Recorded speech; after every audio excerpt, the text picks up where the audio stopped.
So today, this is part two. This is about the nice now. So we already talked about the experience, or for most of it. So I didn't have time to edit. The other video was like, I don't know, 50 minutes long or something. So to load that into the edit software and then unload it after I edit it would have took probably 2 more hours. That video is still editing, so I borrowed the wife's phone. So y'all will see this on the wife's phone. Hope it looks all right. I'm kind of using more of a whiter background, so hopefully y'all will be able to see the nice more because I ain't doing this twice. If I think I can do it, I might edit the pictures I said I was going to show you last time in this one, but we'll see. Okay, so I told you my game plan going into the show was to get a couple knives, have a couple knives ready. So I'm just going to show you chronologically how I got them. So this is Damjan, which is Damjan, I believe is how you spell it. Damjan. This is Saurus. This one's for 2016. This is also a Croatian-made knife. This is running on phosphor bronze, and this maker was a apprentice of Dalibor. So this is basically his first model, I think one of his first models in 2016. And man, dude, it's still a chunky little guy. It's small. I'll show you some comparisons in a minute, but man, you can hear the action. Just a super solid knife. And he's moved on like Dalibor has to kind of do the more fancier stuff. And it is a smaller knife, but look at the finish on the titanium, that nice, super cool finish. Now this was, I don't know, rainbow flamed, however you want to call it. And you know me, as soon as I got it, I took it apart and blasted it. So it kind of looks more like it should have to me. It kind of matches the knife more than that bling-lingy stuff that he tried to do. But obviously he was at the beginning of his career. So small. This is basically a left pocket carry for me, but still a bruiser, just a mini bruiser. You know, it's still a thick, chunky little guy. I need to measure the stock. I'm just gonna get a rough measurement real quick while I'm sitting right here. So roughly a 200 thou blade. So pretty damn good, pretty thick, you know, thicker than a SMF. So if you size comparison wise, he's thicker, definitely taller, wider, however you want to look at it too. But it's a cool knife. I'm digging it, man. I love the grinds on it. Grinds are awesome. First knife I got. I'll probably go into more of these in detail. I just want to kind of go over what I got around the show, my game plan for the show kind of thing. Last one probably be the one y'all be like, damn, all crazy, Dave. Anywho, so T1. I borrowed Jose's a while back as I fail it. But you hear that snap? The T1 is a monster. Like, it is just, there's no way to describe how thick this guy is. Satu is a pretty, good sized guy. The T1, so you can see the T1 is just absolutely a beast. Almost heavier than it needs to be, but still cool. For whatever reason, the reverse flick works better than the thumb on this one for me. This is kind of more of the Tonto-y shape. This is definitely more of a plain one, but it does have the back spacer in it that kind of matches. I'm trying to show you as many details as I can. The clip's the only thing I'm not fond of, that coloring clip. I wish you just left it alone, blasted it or something, so that might happen. And some of this gold right here, or whatever color that is, some of that just don't work for me. But hey, for the most part, the nice and plain is simple. Some of these little cuts in here, it's not my favorite thing. Like, I would have preferred it not to have those, but it's still cool, but still monotone-ish. With the blade grind, especially on this one, so he had drop points. I didn't see any of the plain ones, but he had some of the fancier drop points. And this blade shape definitely spoke to me more. And honestly, for the life of me, when I think about it, like that one that Jose that we borrowed, this phosphor bronze, by the way, and it has loosened up a good bit. So you guys that got handle-headed blade, it definitely loosened up a good bit where I can actually do that to it now. But man, what a chunky little guy. So this makes a Praetorian kind of look like little weakling. It's definitely a Praetorian. It's on steroids compared to like something like that, but it is probably pretty similar. It might be slightly bigger than a Praetorian, but this one just really spoke to me. And I said it in the other video, buy once, cry once, and I definitely cried, probably more than once. But hey, it's in this, it's in the collection now.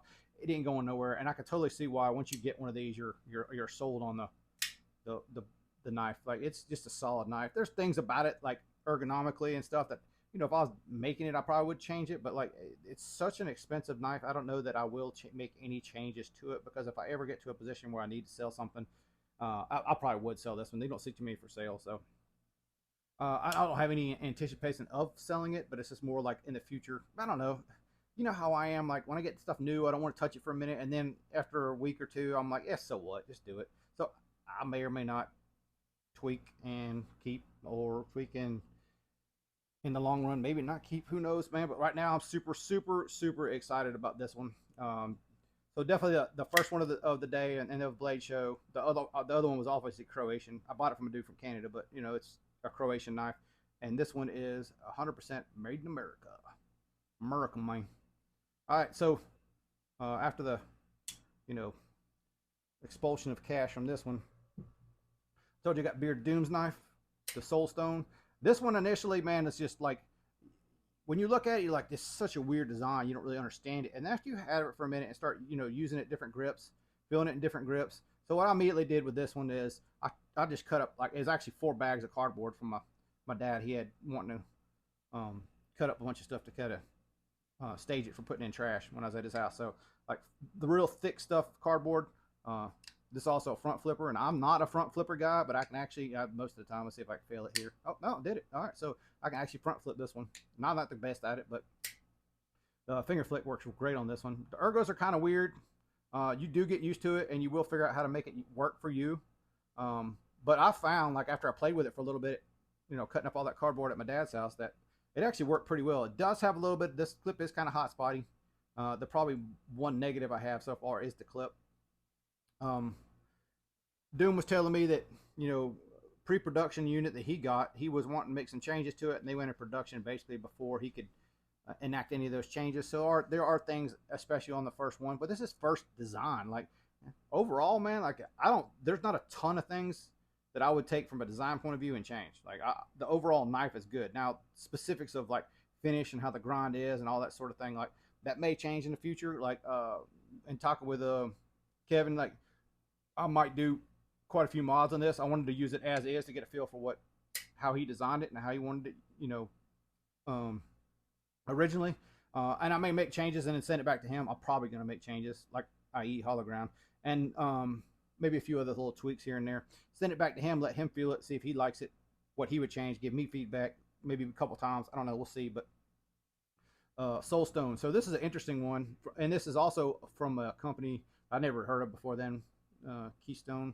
They have a bunch of other, I don't know if you can read it right here on this backspacer. I don't know if I'm even holding it right, but I'll just flip it a couple times. So hopefully you got to see it. But a way cool knife, man. Still a good thick guy. It's hollowed out, so it's a lighter weight knife.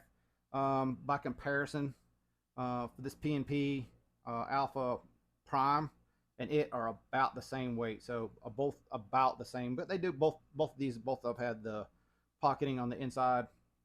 And obviously this blade shape's a unique blade shape, so it takes off a lot of the meat that would normally be left on a knife, you know. But overall, really cool design.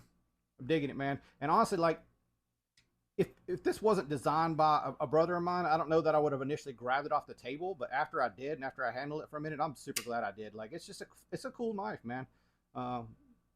Definitely worth the experience on it if you were so inclined.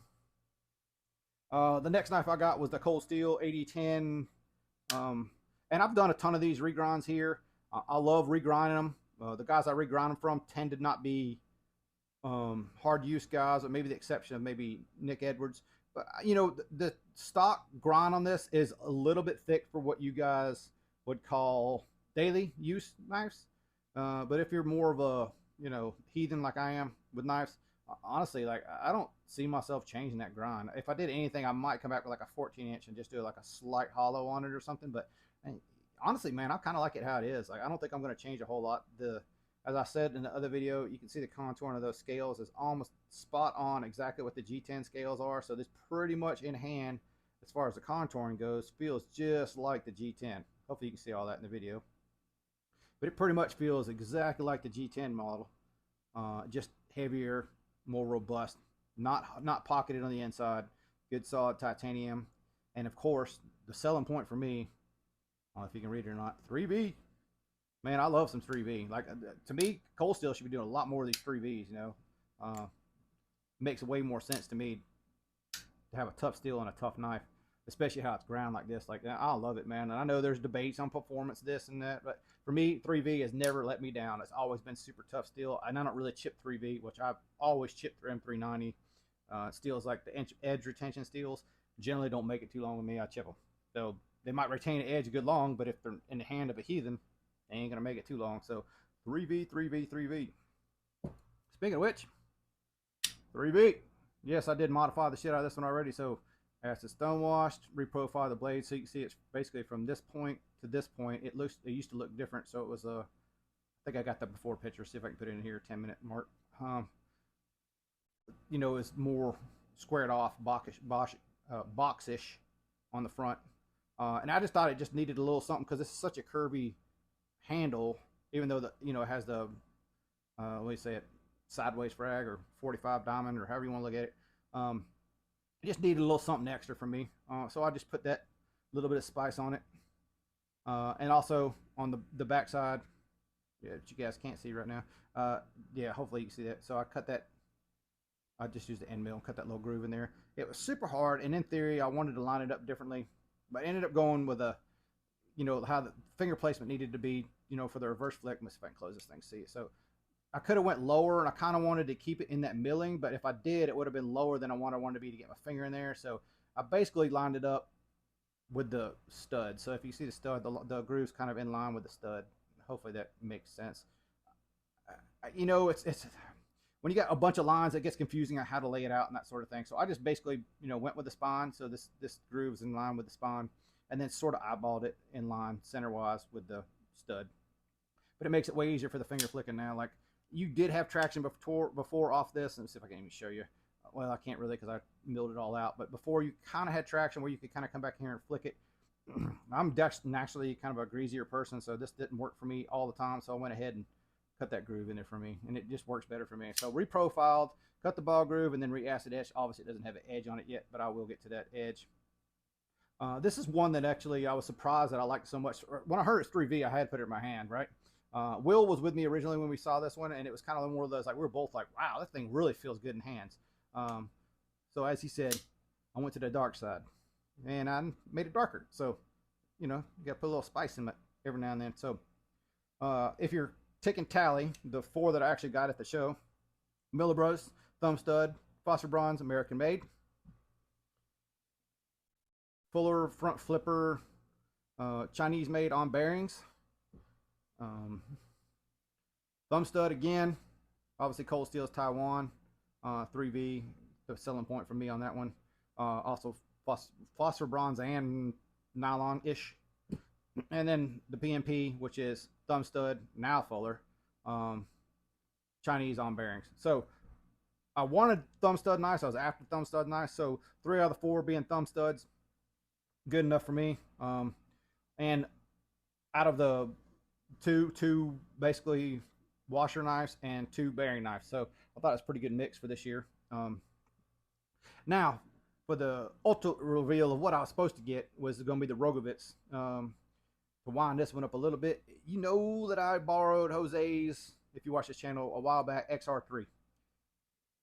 Immediately, dude, upon handling that one, I was like, I need one of these. And I've told him it's probably one of his favorite knives. I think he said it was his top 3 anyhow. So I've told it countless times, dude, you ever get to buy, need to sell it, you know who to hit up. Like, just name your price. But I ain't trying to take a man's knife away from him, and I know he really enjoys that knife too. So Rogovitz posted a few months back that he was going to build some more XR3, so I immediately contacted him.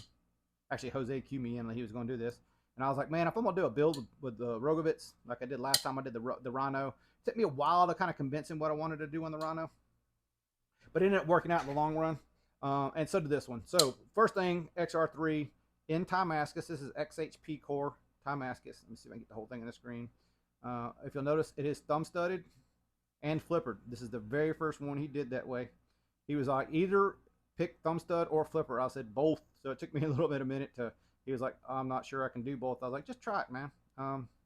My only complaint with this knife, like all the newer ones, the D10 isn't as strong as the older ones. I prefer that super strong D10. I even requested it, but it didn't get done. So either he doesn't want to do that, or this is his stronger D10 now. I don't, either way, like, it's not as strong as it used to be. So something changed between what he used to do and what he does do. I like the action or the feel of the D10 and the old ones. It's butter smooth action. Like, you can't really ask for no better than that. It's super nice. The finger flick's a little weird on it because you gotta kind of stay out of the way of that. The thumb studs are tall. See how proud they are of the, at least it.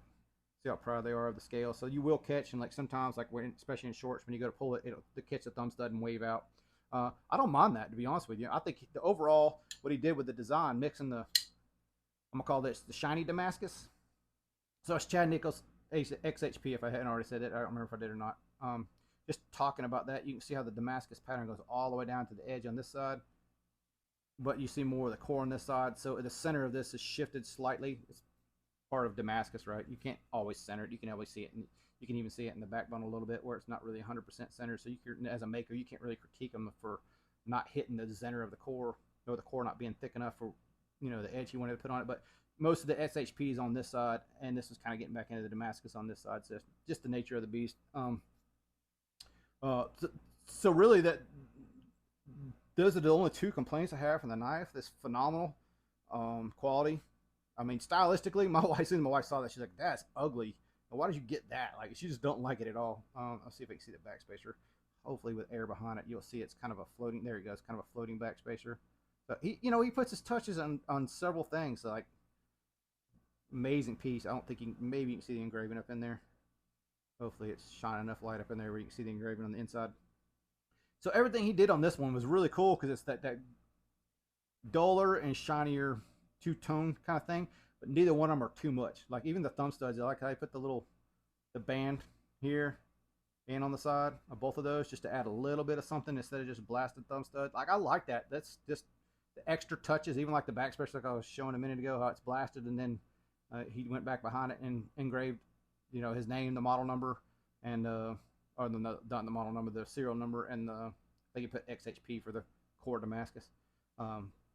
So yeah, this was the one that was supposed to hit before Blade Show. So if I'd have got this, if I'm being truthfully honest, sorry as I fail it, if I got this one before the Blade Show, if it arrived at my pop's house like it was initially planned, probably wouldn't have bought the Miller. I probably would have been good with this one because this one is definitely an expensive knife. Like I said, I'd already custom ordered it, so this one was already taken care of before I even received it, like money wise. Like it was already taken care of before I went to the show.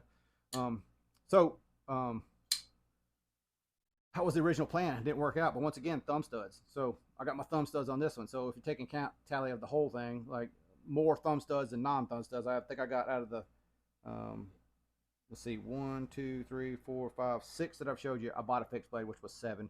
I said I was going to splice it in the last video. Hopefully I'll get it in this one, which was a fixed blade. The Rat Bastard from Zombie Tools would be the other one that I got at the show. But this one obviously didn't get at the show. He never goes to the shows. At least I've never heard of him.